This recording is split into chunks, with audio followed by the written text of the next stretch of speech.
الحمد لله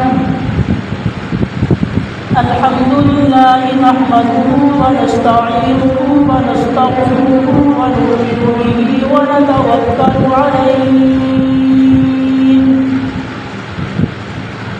ونعوذ بالله من شرور أنفسنا ومن سيئات أعمالنا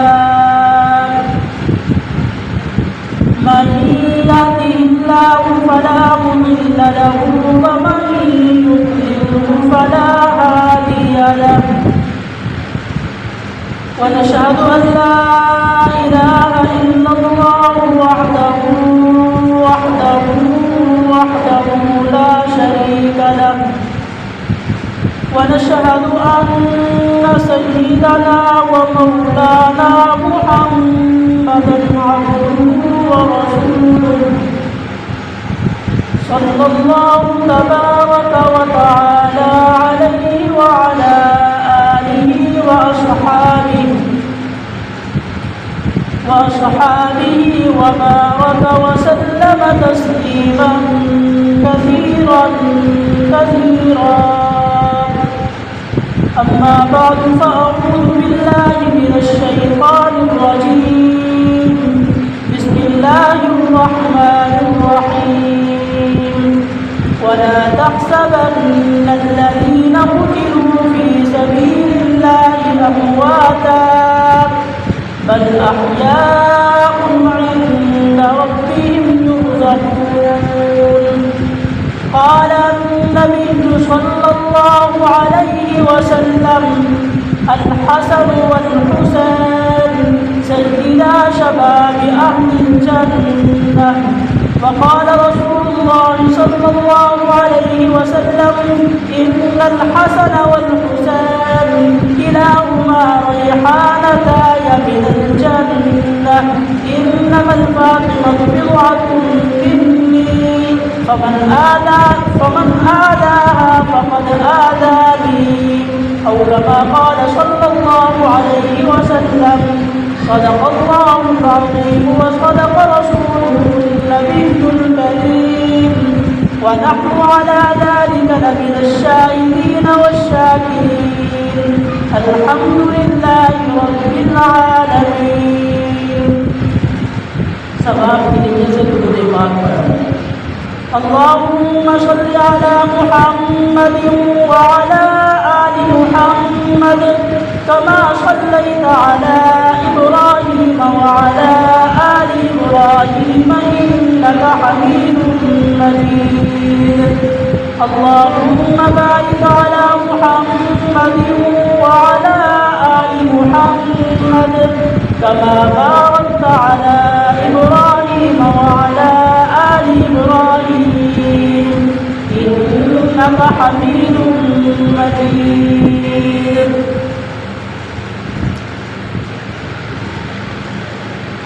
میرے محترم بزرگوں اور دوستوں اور ساتھیوں،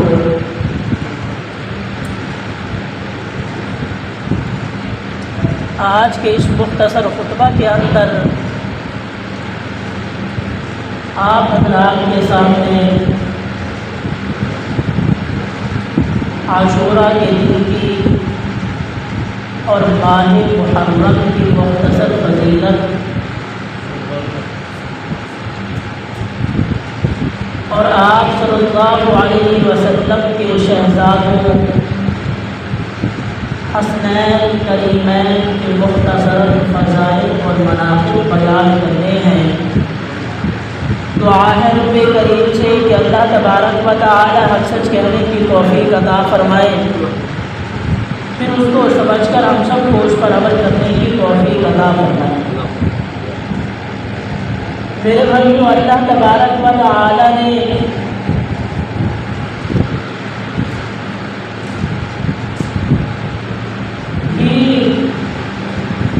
کچھ دنوں کو ایک خاص فضیلت عطا فرمائی ہے. تو ان فضیلت والے دنوں میں سے اور ان فضیلت والے مہینوں میں سے ایک مہینہ محرم الحرام کا ہے، اور اسی مہینے کے اندر جو سب سے عظمت اور فضیلت والا دن ہے وہ وہ عاشورہ کا دن ہے، اور اس دن کو کس طریقے سے گزارنا چاہیے۔ حضرت ابن عباس رضی اللہ تعالی عنہ کی روایت ہے کہ آپ صلی اللہ علیہ وسلم کے جتنے بھی فضیلت والے دن ہیں، ان دنوں میں جو سب سے زیادہ احترام روزہ رکھنے کا فرماتے تھے وہ عاشورہ کا دن تھا، اور رمضان المبارک کے روزوں کا زیادہ احترام فرمایا کرتے تھے۔ تو حضرت ابن عباس رضی اللہ تعالی عنہ کے اس فرمان کا مطلب یہ ہے کہ جتنے بھی نفلی روزے رکھنے کے دن ہیں تو آپ صلی اللہ علیہ وسلم سب سے زیادہ اہتمام روزہ رکھنے کا عاشورہ کے دن کی فرماتے تھے کہ یہ بہت ہی زیادہ فضیلت والا دن ہے۔ حضرت ابن عباس رضی اللہ تعالی عنہ کی دوسری روایت ہے، وہ فرماتے ہیں کہ آپ صلی اللہ علیہ وسلم نے ارشاد فرمایا کہ نفلی روزہ کے سلسلہ میں کسی دن کو کسی دن پر کوئی فضیلت حاصل نہیں سوائے عاشورہ کے دن کے، کہ عاشورہ کے دن کا روزہ اگرچہ یہ نفلی روزہ ہے لیکن اس کو باقی تمام دنوں پر فضیلت حاصل ہے کہ آپ صلی اللہ علیہ وسلم اس دن روزہ رکھنے کا اہتمام فرمایا کرتے تھے۔ تو میرے بھائیوں، یہ عاشورہ کا دن بہت ہی بابرکت دن ہے، تو کوشش ایک حدیث کے اندر حضرت ابو قتادہ رضی اللہ تعالی عنہ سے روایت ہے، وہ فرماتے ہیں کہ آپ صلی اللہ علیہ وسلم نے ارشاد فرمایا کہ مجھے اللہ پاک کی ذات سے یہ امید ہے کہ جو بندہ عاشورہ کے دن کا روزہ رکھے گا تو اللہ تبارک و تعالی اس کے گزشتہ 1 سال کے گناہ کو معاف فرما دیں گے۔ تو میرے بھائیوں، یہ بہت ہی فضیلت والا دن ہے، اور یہ ماہ محرم کا مہینہ ہی بہت زیادہ فضیلت والا ہے۔ اس مہینے کی فضیلت کی 4 وجوہ عام طور پر بیان کی جاتی ہیں۔ حدیث پاک میں آتا ہے، حضرت علی رضی اللہ تعالی عنہ سے ایک بندے نے آ کر سوال کیا کہ رمضان المبارک کے مہینے کے روزوں کے بعد کس مہینے کا روزہ رکھنا یہ افضل ہے؟ تو حضرت علی رضی اللہ تعالی عنہ فرماتے ہیں کہ میں ایک مرتبہ جناب نبی اکرم صلی اللہ علیہ وسلم کی خدمت میں بیٹھا ہوا تھا، تو ایک آدمی آیا، اس نے آ کر یہی سوال آپ صلی اللہ علیہ وسلم سے فرمایا۔ آپ سے کرنے لگا کہ اے سرور کائنات صلی اللہ علیہ وسلم، رمضان المبارک کے روزوں کے بعد کون سے دن کا روزہ رکھنا افضل ہے، کون سے مہینے میں روزہ رکھنا افضل ہے؟ تو آپ صلی اللہ علیہ وسلم نے ارشاد فرمایا، ماہ محرم میں عاشورہ کے دن کا روزہ رکھنا افضل ہے، اس لیے کہ اس دن کو اللہ کے یہاں ایک خاص فضیلت حاصل ہے کہ اسی دن کے اندر اللہ تبارک و تعالی نے ایک قوم کی توبہ کو قبول کیا تھا، اور آئندہ زمانے میں چل کر اسی دن کے اندر ایک قوم کی توبہ قبول کی جائے گی۔ تو میرے بھائیوں، آپ صلی اللہ علیہ وسلم نے اپنے اس فرمان کے اندر محرم الحرام کے مہینے کی فضیلت کو واضح طور پر بیان فرمایا ہے، اور آپ صلی اللہ علیہ وسلم کا مبارک ارشاد ہے کہ جو بندہ محرم الحرام کے کسی دن کا روزہ رکھے گا تو اللہ تبارک و تعالی محرم الحرام کے ایک دن روزہ رکھنے والے کو 30 دنوں کے برابر روزہ رکھنے کا اجر عطا فرمائیں گے۔ جو بندہ محرم الحرام کے مہینے میں ایک دن روزہ رکھے گا تو اللہ تبارک و تعالی اس مہینے میں ایک دن روزہ رکھنے والے کو 30 دن روزہ رکھنے کے برابر اجر عطا فرمائیں گے۔ یہ اتنی فضیلت والا مہینہ ہے۔ اور دوسری وجہ اس لیے ہے کہ محرم الحرام کو شہر اللہ کہتے ہیں، یعنی کہ اللہ پاک کا مہینہ۔ مطلب یہ ہے کہ یہ محرم الحرام کا مہینہ خاص طور پر اللہ تبارک و تعالیٰ کی فضل اور کرم کا مہینہ ہے کہ اس مہینے کے اندر اللہ تبارک و تعالیٰ اپنا فضل اور کرم زیادہ فرماتے ہیں۔ اور اس مہینے کے فضیلت والے ہونے کی تیسری وجہ یہ ہے کہ جو 4 مہینے احترام والے ہیں جن کو اشہر حرم کہتے ہیں، یہ محرم الحرام کا مہینہ بھی ان میں شامل ہے۔ وہ 4 مہینوں میں سے پہلا مہینہ ذوالقعدہ کا ہے، دوسرا مہینہ ذوالحج کا ہے، تیسرا مہینہ محرم الحرام کا ہے اور چوتھا مہینہ رجب کا ہے۔ یہ اشہر حرم کہلاتے ہیں، احترام والے مہینے۔ اور محرم الحرام کے مہینے کے فضیلت والے ہونے کی ایک وجہ یہ بھی ہے کہ اسی مہینے سے اسلامی سال کا آغاز ہوتا ہے، اسلامی سال کی ابتدا ہوتی ہے۔ امام غزالی رحمہ اللہ فرماتے ہیں کہ اللہ تبارک و تعالیٰ نے محرم الحرام کے مہینے کی ابتدا اسلامی سال کی ابتدا محرم الحرام کے مہینے سے فرمائی، اور عاشورہ کے دن کا روزہ رکھنے کا حکم فرمایا کہ اس وجہ سے تاکہ جو بندہ محرم الحرام کے مہینے میں روزہ رکھے، اللہ تبارک و تعالیٰ کی عبادت کرے، تو یہ سال کا آغاز ہے، تو اللہ تبارک و تعالیٰ اس کی برکت سے پورا سال اسی طریقے سے ہی چلائیں گے کہ وہ بندہ پورا سال اللہ تبارک و تعالیٰ کی رحمت کے اندر گزارے گا اور اپنا پورا سال نیکیوں کے اندر گزارے گا۔ اور میرے بھائیوں، محرم الحرام کے مہینے کے اندر عاشورہ کے دن کیا کیا کام کرنا چاہیے، صرف حدیث پاک کے اندر 2 باتوں کا تذکرہ ملتا ہے۔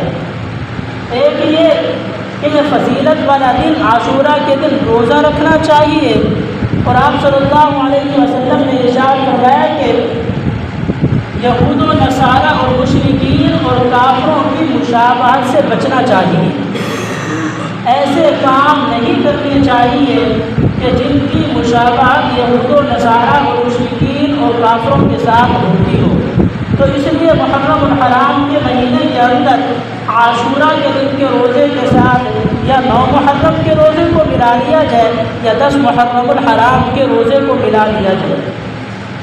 اور دوسری ایک ضعیف اور کمزور حدیث ملتی ہے کہ جس کے اندر یہ آتا ہے کہ آپ صلی اللہ علیہ وسلم نے ارشاد فرمایا کہ جو بندہ محرم الحرام کے مہینے یعنی کہ عاشورہ کے دن جو بندہ اپنے گھر والوں پر وسعت کے ساتھ خرچ کرے گا تو اللہ تبارک و تعالیٰ اس کے رزق کے اندر برکت عطا فرما دیں گے، تو وہ پورا سال اسی طریقے سے چلتا رہے گا۔ یہ ایک ضعیف حدیث ملتی ہے روایات کے اندر۔ تو امید یہ ہے کہ اگر کوئی بندہ اس نیت سے عاشورہ کے دن اپنے گھر والوں پر فراخ دلی سے خرچ کرے تو اللہ تبارک و تعالیٰ کی ذات سے امید ہے کہ اللہ تبارک و تعالیٰ پورے سال اس کے رزق کے اندر برکت عطا فرما دیں گے۔ صرف یہ 2 باتیں عاشورہ کے دن کے حوالے سے ہمیں اس بات میں ملتی ہیں، ان کے علاوہ باقی اور کسی بات کا تذکرہ نہیں ہے۔ اور میرے بھائیوں،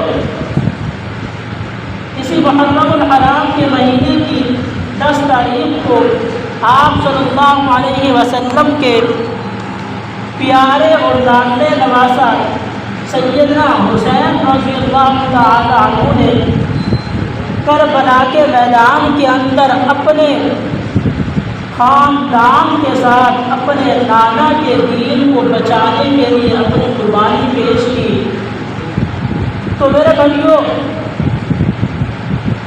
تاریخ کے اندر حضرت حسین رضی اللہ تعالی عنہ کے ساتھ ظلم کی بہت بڑی داستان ہے۔ اب سیدنا حسین رضی اللہ تعالی عنہ نے 5-6 سال کے تھے جب آپ صلی اللہ علیہ وسلم کی وفات ہوئی، اور جب کربلا کے میدان کے اندر ان کو بے دردی کے ساتھ شہید کیا گیا تو اس وقت ان کی عمر تقریباً 56 سال تھی۔ تو اب تاریخ کی کتابوں کے اندر حضرت حسین رضی اللہ تعالی عنہ کے بچپن کا تذکرہ ملتا ہے 4-5 سال کی عمر کا. پھر اس کے بعد پوری زمانے کو چھوڑ کر حضرت حسین رضی اللہ تعالی عنہ کی شہادت پر پھر آ جاتے ہیں. پھر کربلا کے واقعوں کو دہرایا جاتا ہے. حضرت حسین رضی اللہ تعالی عنہ کی جو یہ درمیانی زندگی تھی، اتنا عرصہ حضرت حسین رضی اللہ تعالی عنہ نے اپنی زندگی کا گزارا، اس کے واقعات کو عام طور پر بیان نہیں کیا جاتا. تو آج مختصراً حضرت حسین رضی اللہ تعالی عنہ کی اس درمیانی زندگی کے 1-2 واقعات کا تذکرہ کرنا ہے کہ حضرت حسین رضی اللہ تعالی عنہ نے یہ اپنا زندگی کا درمیانہ حصہ کس طرح گزارا. تو میرے بھائیو، حضرت حسین رضی اللہ تعالی عنہ بہت ہی اعلیٰ اخلاق کے مالک تھے، بہت ہی اچھی عادات کے مالک تھے. حضرت حسین رضی اللہ تعالی عنہ اپنے بڑے بھائی حضرت حسن رضی اللہ تعالی عنہ کا بے حد احترام کیا کرتے تھے. کیونکہ انہوں نے آپ صلی اللہ علیہ وسلم کا فرمان سن رکھا تھا کہ آپ صلی اللہ علیہ وسلم کا مبارک فرمان ہے کہ بڑے بھائی کا احترام کرنا چھوٹے بھائیوں پر ایسے ضروری ہے جیسے اولاد کا احترام، جیسے والدین کا احترام کرنا اولاد کے ذمہ ضروری ہے. جیسے اولاد اپنے والد کا احترام کرتی ہے تو چھوٹے بھائیوں پر بھی لازم ہے وہ اپنے بڑے بھائی کا احترام اسی طریقے سے کرے. تو حضرت امام حسین رضی اللہ تعالی عنہ جس طریقے سے اپنے بڑے بھائی حضرت حسن رضی اللہ تعالی عنہ کی موجودگی میں ان کا احترام کرتے تھے، تو ایسے ہی ان کی غیر موجودگی میں بھی احترام کرتے تھے. ایک واقعہ لکھا ہے کہ ایک مرتبہ ایک بندہ حضرت حسن رضی اللہ تعالی عنہ کے پاس آیا، ان سے سوال کیا، یعنی ان سے بھیک مانگی. تو حضرت حسن رضی اللہ تعالی عنہ نے اسے سمجھایا کہ یہ بھیک مانگنا، سوال کرنا اچھی بات نہیں ہے. ہاں، وہ آدمی اس طرح کا سوال کر سکتا ہے جو قرضوں کے بوجھ تلے دبا ہوا ہو، اس کے بغیر کوئی چارہ نہ ہو، یا وہ فقر و فاقہ کی زندگی گزار رہا ہو، مر رہا ہو. عین مجبوری کی حالت کے اندر اگر کوئی سوال کرنا چاہے تو کر سکتا ہے، ویسے سوال کرنا اچھی بات نہیں ہے. تو وہ بندہ کہنے لگا کہ میری بھی یہی حالت ہے، میں بھی بہت زیادہ مجبور ہوں. تو حضرت حسن رضی اللہ تعالی عنہ نے 100 دینار اس کو دے دی. وہ ان سے 100 دینار لینے کے بعد حضرت امام حسین رضی اللہ تعالی عنہ کے پاس آیا اور ان سے آ کر سوال کیا. تو حضرت امام حسین رضی اللہ تعالی عنہ نے بھی اس کو سمجھایا کہ بھیک مانگنا اچھی بات نہیں ہے. تو اس نے اپنی مجبوری کا اظہار کیا کہ میں بہت مجبور ہوں. پھر اس نے بتایا کہ میں آپ کے بڑے بھائی حضرت حسن رضی اللہ تعالی عنہ کے پاس بھی گیا تھا، انہوں نے بھی مجھ سے یہی ارشاد فرمایا تھا. تو ان کے سامنے میں نے اپنی مجبوری کا ذکر کیا تھا، تو انہوں نے بھی میری مدد کی ہے. تو حضرت امام حسین فرمانے لگے کہ انہوں نے آپ کو کتنے پیسے دیے ہیں؟ تو وہ کہنے لگا کہ انہوں نے مجھے 100 دینار دیا ہے. تو حضرت حسین رضی اللہ تعالی عنہ نے اس کو 100 دینار نہیں دیا بلکہ 99 دینار دیے ہیں کہ تاکہ اس معاملے کے اندر بھی میری بڑے بھائی کے ساتھ برابری نہ ہو. جو بڑا ہے وہ بڑا رہے، میں اس کے برابر نہ بن جاؤں. تو میرے بھائیوں، ہم لوگ بھی ان شہزادوں کے ساتھ محبت کرنے کا دعویٰ کرتے ہیں. ہمیں بھی سوچنا چاہیے اپنے دل کے اندر ہر ایک بندے کو، آیا کہ میں بھی ان کی طرح اپنے بڑے بھائی کا احترام ایسے کرتا ہوں. تو میرے بھائیوں، ان کی یہ تعلیم، اس سے ہمیں یہ سیکھنا چاہیے کہ چھوٹوں کو بڑوں کا احترام کرنا چاہیے، چھوٹے پر بڑے کا احترام کرنا ضروری ہے. اسی طرح حدیث پاک کے اندر آتا ہے آپ صلی اللہ علیہ وسلم نے ارشاد فرمایا کہ اگر دو آدمی لڑے ہوئے ہوں، ان کا بول چال ختم ہو، تو ان میں سے جو بندہ دوسرے کے ساتھ بات چیت کرنے میں پہل کرے گا تو جنت میں بھی وہ پہلے داخل ہوگا۔ تو ایک مرتبہ ان دونوں بھائیوں کے درمیان کسی بات پر جھگڑا ہو گیا تو آپس کے اندر بات چیت ان کی بند ہو گئی۔ تو حضرت ابو ہریرہ رضی اللہ تعالیٰ عنہ کو پتہ چلا تو وہ حضرت حسین رضی اللہ تعالیٰ عنہ کے پاس آئے، آ کر فرمانے لگے میں نے سنا ہے کہ آپ بھائیوں کے درمیان کسی بات پر جھگڑا ہو گیا ہے اور آپس کے اندر بات چیت بند ہے، تو آپ کے نانا محمد رسول اللہ صلی اللہ علیہ وسلم کا فرمان ہے کہ ایک مسلمان کے لیے دوسرے مسلمان کے ساتھ 3 دن سے زائد بات چیت بند رکھنا یہ حرام ہے۔ تو حضرت حسین رضی اللہ تعالی عنہ نے فرمایا کہ ہاں یہ فرمان تو میں نے بھی سنا ہے، مجھے بھی معلوم ہے۔ تو پھر حضرت ابو ہریرہ رضی اللہ تعالی عنہ نے فرمایا کہ آپ جاؤ اپنے بھائی کے ساتھ بات چیت کرنے میں پہل کرو۔ تو حضرت حسن رضی اللہ تعالی عنہ نے فرمایا، حضرت حسین رضی اللہ تعالی عنہ نے فرمایا کہ میں نے اپنے نانا سے یہ ارشاد بھی سنا ہوا ہے کہ جو بندہ اپنے بھائی کے ساتھ بات چیت کرنے میں پہل کرے گا، جھگڑا ختم کرنے میں پہل کرے گا تو وہ جنت میں پہلے داخل ہوگا۔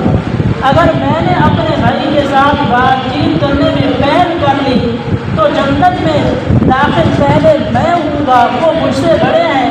تو اگر قیامت والے دن ایسا ہوا کہ میں نے اب دنیا میں پہل کر لی اور جنت میں میں پہلے داخل ہوں گا تو میرے نانا وہاں پر پوچھ لیں گے کہ بڑا تو وہ ہے، پہلے آپ کیوں جا رہے ہو؟ تو ہم وہاں جا کر ان کو کیا جواب دیں گے؟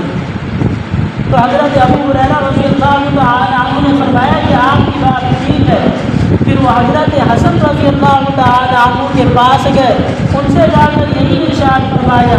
تو حضرت حسن رضی اللہ تعالی عنہ آئے اور آ کر حضرت حسین رضی اللہ تعالی عنہ سے بات چیت شروع کی۔ تو میرے بھائیو، حضرت حسین رضی اللہ تعالی عنہ اپنے بڑے بھائی کا بے حد احترام فرمایا کرتے تھے۔ ان کو یہ بات گوارا نہیں ہوئی کہ اپنے بھائی سے پہلے میں جنت میں داخل ہوں۔ انہوں نے یہی سوچا کہ بڑے وہ ہیں، جنت میں بھی پہلے ہو جائیں۔ تو میرے بھائیو، حضرت حسین رضی اللہ تعالی عنہ بہت زیادہ سخی تھے، بے حد سخی تھے۔ ایک مرتبہ ایک سائل حضرت حسین رضی اللہ تعالی عنہ کے پاس آیا، آ کر ان کے دروازے پر دستک دی اور کہنے لگا کہ مجھے معلوم ہے کہ آپ بھی بہت بڑے سخی ہو، آپ کے نانا بھی بہت زیادہ سخی تھے، آپ کے والد گرامی بھی بہت زیادہ سخی تھے۔ میں آپ کے دروازے پر آیا ہوں مانگنے کے لیے، تو مجھے یقین ہے کہ آپ مجھے خالی نہیں لوٹاؤ گے۔ حضرت امام حسین رضی اللہ تعالی عنہ اس وقت نماز پڑھ رہے تھے، تو نماز کے اندر انہوں نے سائل کی یہ بات سنی تو نماز مختصر کی، نماز پڑھ کر واپس آئے، آ کر دیکھا کہ واقعی وہ جو سائل تھا اس کے چہرے پر فقر و فاقہ کے آثار نظر آ رہے تھے۔ تو اپنے غلام کو بلایا اور اس سے پوچھنے لگے کہ ہمارے گھر کے اندر کچھ ہے؟ تو وہ کہنے لگا کہ 200 دینار ہیں، جو آپ نے حکم فرمایا تھا کہ ان کو رکھ لو یا ہمارے گھر کی ضروریات کے لیے خرچ کرنا۔ تو حضرت امام حسین فرمانے لگے کہ ہم زیادہ مستحق نہیں ہیں، ان کے باہر جو مانگنے کے لیے آیا ہوا ہے وہ زیادہ مستحق ہے۔ حضرت امام حسین رضی اللہ تعالی عنہ نے اس غلام سے وہ 200 دینار لیے اور آ کر سائل کو دے دیے۔ ایک مرتبہ حضرت امام حسین رضی اللہ تعالی عنہ کے پاس ایک آدمی مانگنے کے لیے آیا، تو حضرت امام حسین رضی اللہ تعالی عنہ کے پاس اس کو دینے کے لیے کچھ نہیں تھا۔ تو حضرت امام حسین رضی اللہ تعالی عنہ نے فرمایا کہ آپ یہیں پہ بیٹھ جاؤ، کچھ دیر انتظار کرو، ملک شام سے ہمارے لیے کچھ نذرانہ آ رہا ہے، وہ آ جائے تو پھر ہم آپ کو دے دیں گے۔ تو وہ بندہ انتظار کرنے کے لیے بیٹھ گیا۔ تو اس وقت ملک شام سے حضرت امیر معاویہ رضی اللہ تعالی عنہ کی طرف سے حضرت حسین رضی اللہ تعالی عنہ کے پاس جو نذرانہ آیا وہ تقریباً 5 گولیاں تھیں۔ تو حضرت حسین رضی اللہ تعالی قاسم نے آ کر کہا کہ حضرت امیر معاویہ رضی اللہ تعالی عنہ آپ سے معذرت بھی کر رہے ہیں۔ انہوں نے فرمایا کہ ابھی یہ قبول فرما لو، کچھ عرصے کے بعد ہم پھر اور بھیج دیں گے۔ تو حضرت حسین رضی اللہ تعالی عنہ کی صحابت کا عالم دیکھیے کہ وہ 5 کی 5 گولیاں اس سائل کو دے دی اور پھر اس سے معذرت بھی کی کہ میں آپ سے معذرت چاہتا ہوں کہ اتنی دیر آپ کو بٹھائے رکھا، مجھے معلوم نہیں تھا کہ ہمارے پاس کتنا سامان آ رہا ہے۔ اگر مجھے معلوم ہوتا کہ صرف 5 گولیاں اتنا تھوڑا سا سامان آ رہا ہے تو کبھی بھی میں آپ کو نہ بٹھاتا۔ تو وہ 5 کی 5 گولیاں اٹھا کر مانگنے والے کو دے دی اور معذرت بھی اسی سے کر رہے ہیں۔ یہ تھی آپ صلی اللہ علیہ وسلم کے خاندان کی سخاوت۔ ایک آدمی بصرہ کا رہنے والا تھا، وہ وہاں سے کچھ غلہ اور سامان لاتا، مدینہ کے اندر آ کر فروخت کرتا۔ تو حضرت امام حسین رضی اللہ تعالی عنہ اس سے وہ سارا غلہ خرید لیا کرتے تھے۔ تو جب وہ آتا تو حضرت امام حسین رضی اللہ تعالی عنہ اس سے رعایت کروایا کرتے تھے، زبردستی اس سے کچھ رعایت کرا کے وہ سارا کا سارا سامان اس سے لے لیتے تھے۔ اور وہ آدمی کہتا ہے کہ وہ سارا کا سارا سامان جو مجھ سے لے لیتے تو پھر تقریباً آدھے سے بھی زیادہ وہیں بیٹھے بیٹھے حضرت امام حسین رضی اللہ تعالی عنہ کو لوگوں کے اندر تقسیم کر دیتے۔ تو میرے بھائیوں، یہ تھی آپ صلی اللہ علیہ وسلم کے خاندان کی سخاوت۔ ہم بھی ان شہزادوں کے ساتھ محبت کرنے کا دعویٰ کرتے ہیں، تو یہ دعوے کے اندر ہم تب سچے ہوں گے جب ہم بھی ان کی زندگی کے کچھ حصے کو اپنی زندگی کے اندر شامل کریں گے۔ جیسے ان کی زندگی گزارنے کا طریقہ تھا، ان کی سخاوت تھی، ان کے آپس کے معاملات تھے، ایک دوسرے کا احترام کرنا، تو ان کی اس طرز زندگی کو بھی ہم اپنی زندگی کے اندر شامل کریں۔ جب ہم ان کے طرز زندگی کو اپنی زندگی کے اندر شامل کریں گے تو یہ حقیقی محبت ہوگی ان کے ساتھ۔ اگر ان کے طرز زندگی کو اپنی زندگی کے اندر شامل نہ کریں تو بس یہ پھر محبت کا دعویٰ ہی ہے، حقیقی محبت نہیں ہے ان کے ساتھ۔ تو میرے بھائیوں، یہ محرم الحرام کا مہینہ بہت ہی برکتوں والا مہینہ ہے، تو اس کے اندر اللہ تبارک و تعالیٰ کی عبادت کے اہتمام کرنا چاہیے۔ اور عاشورہ کے دن کے روزے کی حدیث پاک کے اندر بہت زیادہ فضائل بیان کیے گئے ہیں جو میں نے پہلے بیان کر دیے ہیں۔ صرف دوبارہ ایک بات بیان کرتا ہوں کہ آپ صلی اللہ علیہ وسلم نے ارشاد فرمایا، جو بندہ محرم الحرام کے کسی ایک دن کا روزہ رکھے گا تو اللہ تبارک و تعالی اس کو محرم کے ایک دن کے روزہ رکھنے کے برابر 30 دنوں کے برابر اجر عطا فرمائیں گے۔ اور جو بندہ عاشورہ کے دن کا روزہ رکھے گا تو اللہ تبارک و تعالی اس کے اس برکت سے گزشتہ 1 سال کے گناہوں کو معاف فرما دیں گے۔